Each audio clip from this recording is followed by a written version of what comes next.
Rail दुर्घटना पर राजनीति करने वालों को मैं यही कहूँगा, चुल्लू भर पानी में डूब मरो कहीं जाके। अगर थोड़ा बहुत भी तुम्हारे अंदर शर्म लिहाज कुछ बची हो ना, तो जाके कहीं मर जाओ कहीं जाके। मेरे पास एक जूता है 6 नंबर का। अगर इस राजनीति कोई रेल दुर्घटना पर अगर कोई राजनीति कर रहा है ना, तो मैं चाहता हूँ वो जूते खाने वाले काम कर रहा है। जिस थाली में खाते हैं उसी में छेद करना, ये मुहावरा था। ये मुहावरे का उत्तर उस समय तो मुझे आया नहीं, पर आज जब मैंने राहुल गांधी को देखा तो मुझे उस उत्तर का जवाब मिल गया कि जिस थाली में खाते हैं उसी में कैसे छेद किया जाता है। अरे भाई, जिस राज्य में आधे से ज़्यादा राज्य तो बीजेपी शासित राज्य थे, उन्होंने अपना फोर्स लगा रखे थे कि कहीं इस जोकर को कुछ हो ना जाए। अगर इस जोकर को कुछ हो गया, इकलौता जोकर है भारत का जो जाके यहाँ मनोरंजन करता है। अब जाके अमेरिका में जाके तुम वहाँ जाकर रहता फैलाने लगे हुए हो। पर मैं आपको यकीन दिला रहा हूँ कि आज़ादी का, भारत की आज़ादी का क्रेडिट जो गांधी परिवार ने लिया था, जो जवाहरलाल नेहरू ने लिया था, वो बिल्कुल ढकोसला था। आज हम पूरा यूट्यूब, पूरा गूगल और सारी हालत पर हम नज़र विश्लेषण बना सकते हैं, कर सकते हैं। और रही बात अंग्रेज़ों से लोहा लेने की बात, तो अंग्रेज़ों से लोहा लिया भगत सिंह ने, बाल गंगाधर तिलक ने, सुभाष चंद्र बोस ने, इन योद्धाओं ने और वीर सावरकर ने। इन स्वतंत्रता सेनानियों को तो कांग्रेस कभी अपने जी पर लाने भी नहीं चाहेगी। राहुल गांधी को तो अपना परिवार बढ़ाना चाहिए ना। मैं तो आपके माध्यम से राहुल गांधी को सलाह देना चाहूँगा, जेल जाने से पहले शादी कर लो और जल्दी से जल्दी अपना वंश आगे बढ़ाने का काम करो। हो सकता है आपकी औलाद में कोई ऐसे गुण आ जाए, हिंदुओं के सनातनियों को कोई ऐसे गुण आ जाए कि जो भारत हिंदुवासी सनातनी उनको पसंद करने लगे। तुम्हारी फाइल तो डिलीट है। नमस्कार दोस्तों, मेरा नाम है सुरजीत और आप देखना शुरू कर चुके हैं द लोकसभा। विषय यही है कि राहुल गांधी ने अपने पूर्वजों को, महात्मा गांधी को, नेहरू को कहा है कि जो भी फ्रीडम फाइटर्स थे सब एनआरआई थे। हम इसी बात पर चर्चा करने का विषय बना हुआ, लोगों से राय ले रहे हैं कि क्या सच में फ्रीडम फाइटर्स तो जो थे एनआरआई थे, या सच में राहुल गांधी बस एक नया बवाल काटने के लिए नया मुद्दा बनाया है देश के सामने। क्या कहना चाहेंगे सर इस पर?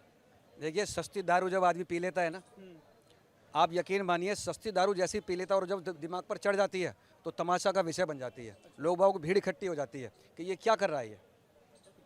बिल्कुल भीड़ इकट्ठे करने का ही कारण है। और सस्ता नशा तो ये शख्स आज से नहीं फूक रहा है, ये बहुत टाइम से फूक रहा है। ये माल फूक लेता है, सस्ता कोई माल फूक लेता है और चालू। फिर ये इसका बटन इसका पता ही नहीं है, ये अता पता ही नहीं है, ये बोलना क्या है, किसके बारे में बोलना है, इसको कोई अता पता नहीं होता। और दूसरी बात, ये देश की विडंबना आप देखिए कि एक अपराधी जो जमानत पे बाहर है, 2 साल की सज़ा उसको ठुकी हुई है, 5,000 करोड़ के घोटाले पर जमानत पे बाहर है वो। ऐसा एक अपराधी जिस पर कई केस चल रहे हैं, वो अपराधी अमेरिका में जाके भारत की बुराई कर रहा है और भारत के लोग यहाँ सीरियसली ले रहे हैं। बताओ कितनी अजीब विडंबना की बात है। अपराधियों की बात पर ज़्यादा ध्यान नहीं देना चाहिए। और रही बात राहुल गांधी जो ये कह रहे हैं एनआरआई है, जवाहरलाल नेहरू, महात्मा गांधी जी एनआरआई है, वो उनके अपने विचार हो सकते हैं। पर मैं आपको यकीन दिला रहा हूँ कि आज़ादी का, भारत की आज़ादी का क्रेडिट जो गांधी परिवार ने लिया था, जो जवाहरलाल नेहरू ने लिया था, वो बिल्कुल ढकोसला था। आज हम पूरा यूट्यूब, पूरा गूगल और सारी हालत पर हम नज़र विश्लेषण बना सकते हैं, कर सकते हैं। देश की आज़ादी ब्रिटेन की मजबूरी हो गई थी, क्योंकि वर्ल्ड वॉर 2 चल रहा था उस समय और हिटलर हार की कगार पर पहुंच चुका था। अमेरिका विश्व शक्ति बनने जा रहा था, तो इंग्लैंड ये खर्चा नहीं उठा पा रहे थे कि हम कैसे मेंटेन कर पाए, तो उनकी तो मजबूरी वैसे ही जाने की थी। तो क्यों ना भागते चोर की लंगोटी पकड़ ली जाए। तो उस जाते जाते अंग्रेजों ने कहा कि अब क्रेडिट कौन लेना चाहेगा, तो वो क्रेडिट इन्होंने ले लिया। और रही बात अंग्रेज़ों से लोहा लेने की बात, तो अंग्रेज़ों से लोहा लिया भगत सिंह ने, बाल गंगाधर तिलक ने, सुभाष चंद्र बोस ने, इन योद्धाओं ने और वीर सावरकर ने। इन स्वतंत्रता सेनानियों को तो कांग्रेस कभी अपने जी पर लाने भी नहीं चाहेगी, क्योंकि ये स्वतंत्र सेनानी अगर उस समय भारत को आज़ाद करा देते तो ना महात्मा गांधी आज पूजे जाते, ना जवाहरलाल नेहरू की कोई वैल्यू होती। जवाहरलाल नेहरू और जिन्ना ये दोनों पीएम के कैंडिडेट्स, पीएम बनना चाहते थे। अपनी कुर्सी को इन्होंने 2 भागों में बांटा, एक पाकिस्तान में जाके पीएम बन गया और एक यहाँ पर, चाहे कितने लोगों की इन्होंने बलि चढ़ा दी हो। एक सवाल मेरा होगा कि राहुल गांधी वहीं अमेरिका में गए हुए, तो वहाँ से आरोप लगाया है कि पीएम मोदी देश को एक कार की तरह चला रहे हैं और देश का फ्यूचर अंधकार है, मतलब ब्लाइंड मिले, फ्यूचर दिखाई नहीं दे रहा। एक तरीके से भारत का फ्यूचर खराब करे पीएम मोदी। देखिए, एक मुहावरा था बचपन में एक मुहावरा हमने सुना था कि जिस थाली में खाते हैं उसमें छेद करना, जिस थाली में खाते हैं उसी में छेद करना, ये मुहावरा था। तो ये मुहावरे का उत्तर उस समय तो मुझे आया नहीं, पर आज जब मैंने राहुल गांधी को देखा तो मुझे उस उत्तर का जवाब मिल गया कि जिस थाली में खाते हैं उसी में कैसे छेद किया जाता है। यहाँ से खा पी के राहुल गांधी, यहाँ से खा पी के कन्याकुमारी से कश्मीर तक जो तुमने माल खाया यहाँ का है, सिक्योरिटी फोर्स लगी रही और वहाँ जाकर तुमने रायता फैला दिया कि हमको तो यात्रा भी नहीं करने दे रहे थे। अरे भाई, जिस राज्य में आधे से ज़्यादा राज्य तो बीजेपी शासित राज्य थे, उन्होंने अपना फोर्स लगा रखे थे कि कहीं इस जोकर को कुछ हो ना जाए। अगर इस जोकर को कुछ हो गया, इकलौता इकलौता जोकर है भारत का जो जाके यहाँ मनोरंजन करता है। अब जाके अमेरिका में जाके तुम वहाँ जाके रायता फैलाने लगे हुए हो। तो मैं इतना भी जानता हूँ कि अमेरिका भी इनको ज़्यादा सीरियसली नहीं ले रहा। भारत का दौरा अभी नरेंद्र मोदी जी करने जा रहे हैं, शानदार उनका स्वागत होगा। ये पैसों से लदा पदा इनका आयोजन है। और देखिए, मैं यहाँ पर भी, मैं एक साधारण आदमी हूँ, मैं यहाँ पर भी कोई विवाद पर बयान दे दूँ तो मैं भी पॉपुलर हो जाऊँगा। राहुल गांधी की तो मेंटलिटी ये है कि जहाँ जहाँ जाओ, हाँ, मतलब लूज मोशन निकाल दो अपना सारा। अपने मुस्लिमों को सेकुलर कहा है उन्होंने कि असली सेकुलर मुस्लिम ही हैं और देश को बचाने में काम किया था। देखिए, वहाँ से वो कह रहे हैं कि मुसलमान यहाँ खतरे में है। हाँ, सेकुलर ही कहा है। तो देखो, इस बयान से मैं उनके बिल्कुल सहमत हूँ। इस बयान से मैं बिल्कुल सहमत हूँ। उन्होंने मीडिया यहाँ कैसे भी देखे, उस बात को उन्होंने इस तरीके से बोला है कि जो मुसलमान वो खतरे में है जो इनके टाइम पर वो मुसलमान जो अच्छा खासा पनप रहा था, जैसे अतीक अहमद, कसाब, जो जिन्होंने यहाँ पर हमला किया, आतंकवादी, यासीन मलिक जो मनमोहन सिंह के साथ ऑफिस में पीएम पे हाँ चाय नाश्ता उनका चल रहा है। तो आज वो सारे खतरे में। यासीन मलिक को फांसी, उम्र कैद की सज़ा काट रहा है तिहाड़ में। अतीक अहमद मारा जा चुका है, हाँ, और कसाब को भी फांसी लग गई। तो जितने भी ये देशद्रोही थे, जितने भी आतंकवादी थे, वो सारा मुसलमान, अच्छा मुसलमान के लिए नहीं कह रहे, अच्छा मुसलमान तो भली बात यहाँ रह रहा है, वो आम बेच रहा है, वो पंचर लगा रहा है, सारे काम बढ़िया से कर रहा है। हाँ, एक सवाल है कि जो रेल हादसा हुआ उस पर इस्तीफा मांग रहे थे रेल मंत्री का, जबकि कांग्रेस की आधी से ज़्यादा नेता अमेरिका में बैठे हुए हैं। देखिए, रेल दुर्घटना पर राजनीति करने वालों को मैं यही कहूँगा, चुल्लू भर पानी में डूब मरो कहीं जाके। अगर थोड़ा बहुत भी तुम्हारे अंदर शर्म लिहाज कुछ बची हो ना, तो जाके कहीं मर जाओ कहीं जाके। मेरे पास एक जूता है 6 नंबर का। अगर इस राजनीति कोई रेल दुर्घटना पर अगर कोई राजनीति कर रहा है ना, तो मैं चाहता हूँ वो जूते खाने वाले काम कर रहा है। रेल जो आज की डेट में जो इस्तीफा मांग रहे हैं, उनसे ये पूछो 2014 से पहले रेल की क्या हालत थी, भारतीय रेल की क्या हालत थी, भारतीय प्लेटफार्मों की क्या हालत थी।